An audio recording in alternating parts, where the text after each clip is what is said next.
Wani labari da ke yawo a shafukan sada zumunta da ke bayyana yiwuwar soyayya ta aure a tsakanin malamin addini Sheikh Isa Ali Fantami da jarumin fina-finan Hausa Hadiza Gabon ya dauki hankula mutuka wanda hankalin mu ya kai.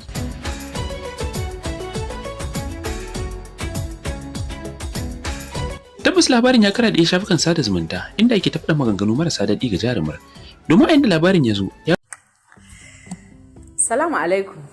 Sunana Rahama Sadau. Ku yi subscribing sannan ka ku manta ku yi liking, ku yi comment da kuma subscribe.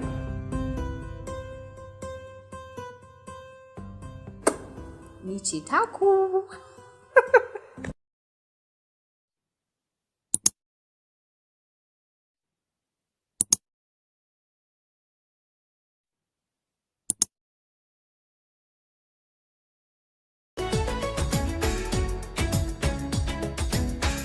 Tabbas labarin ya karaɗe shafukan sada zumunta inda ake tafada maganganu marasa daɗi ga jarumar.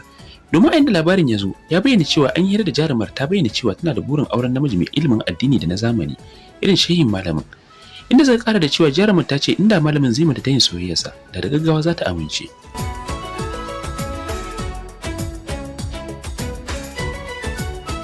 Wanda suke karawa da cewa a kwanakin bayan malamin ya yi tsokaci a shafin jarumar. Wannan yasa ake ta maganganu marasa daɗi ga jarumar da zargin tayire ne ga malamin, inda wasu ke zagi da kalamai na cin mutunci. Sai dai da muka bibi lamarin mun fahimci labari ne na kanzan kurege wanda aka kirkire shi aka kuma jingina shi ga jarumar da malamin. Duba da cewa babu wata jarida mai zaman kanta ko kafin yaɗa labarai sananne da ya wallafa wannan labari.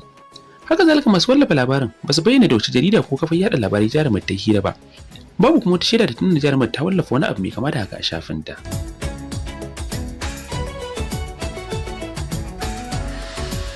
Wannan ya kara tabbatar da zancen Sheikh Ibrahim Daura a wata lecture da ta dauki hankali aka dinga cece kuce a kanta, inda yake bayyana cewa 'yan jarida ne ke haddasa mafi yawan fitintunu da ake yi a duniya, musamman masu yada labaran ƙarya. Da kuma biyewa kafafen yada labarai. Kullum mutum ya ce a BBC naji, a Jamus naji, sai ka ce ya ji a Bukhari. Abin nan naji, inda ranka ce, wace ce ko na gauta, shi kullum maganarsa kenan. Ɗan jarida, duk fitinar duniya 'yan jarida suka haɗa ta. Duk tashin hankalin duniya 'yan jarida suka haɗa shi. Tun zamanin annabi 'yan jarida kaso 75 su ne munafukan da suke lalata addini. Yaɗa jita-jita, yaɗa ƙarya.